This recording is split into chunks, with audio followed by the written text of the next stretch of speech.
In the name of the Father, and of the Son, and of the Holy Spirit. Let's be seated.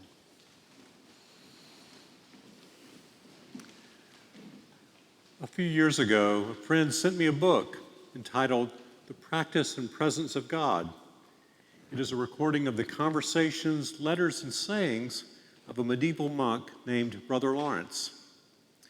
Before he became a monk, his name was Nicholas Herman. During his 18th winter, Nicholas gazed at a tree stripped of its leaves. He reflected that within a little time, the leaves would be renewed, and then the flowers and fruit would appear. He thought, if God can flow life back into the dormant trunk of a tree, perhaps God can flow life back into me. The vision of that barren tree with the hope of renewed life stayed with him for the rest of his days. Nicholas was later seriously wounded and became lame from an injury in the 30 Years' War. He tried becoming a hermit, but the solitary life was not for him.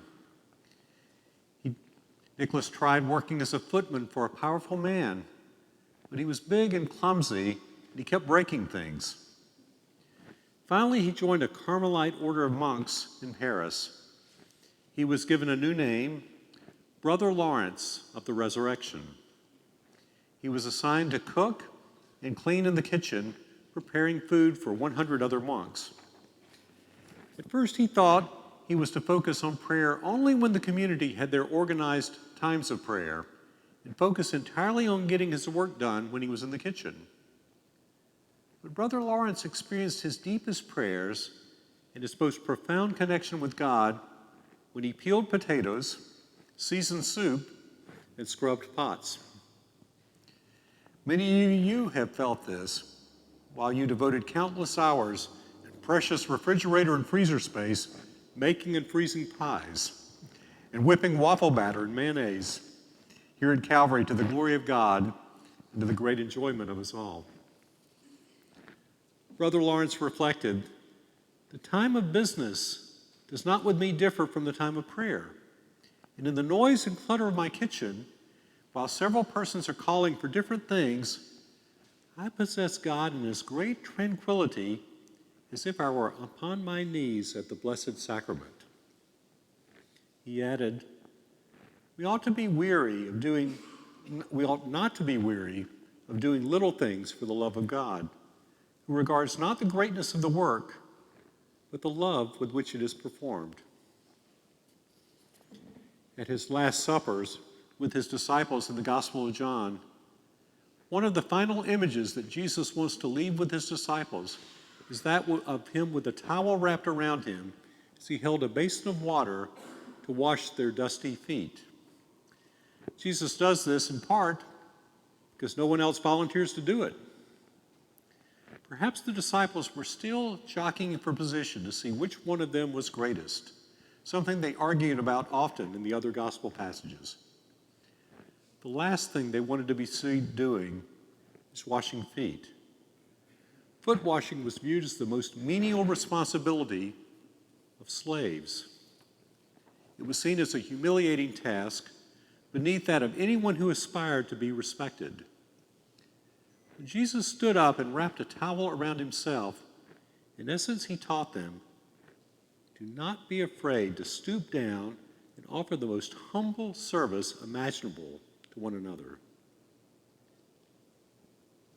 Brother Lawrence learned over time to see himself much like one of the potatoes that he peeled, much like one of the pots that he scrubbed. He wrote of Jesus, I abandoned myself in his hands, that he may do what he pleases with me. Jesus, full of mercy and goodness, very far from chastising me, embraces me with love, makes me eat at his table, serves me with his own hands, gives me the key of his treasure. As he washed dishes, Brother Lawrence found himself in constant conversation with Jesus, a fellow servant. Their companionship became that of old friends. After supper, Jesus told his disciples that he no longer called them servants, but now called them friends. That did not mean that servanthood had left them. On the contrary, servanthood now meant more because it was unexpected. While friendship invites us into the status of equals, true friendship involves humbling yourself, to give yourself fully to serve and to build up your friend. Not out of a sense of obligation or expectation, but because there is nothing you want more in the world than to help and to lift up a friend. The word Maundy and Maundy Thursday comes from the Latin phrase mandatum novum, which means new commandment. The new commandment Jesus gave his disciples was, love one another. Just as I have loved you, you also should love one another.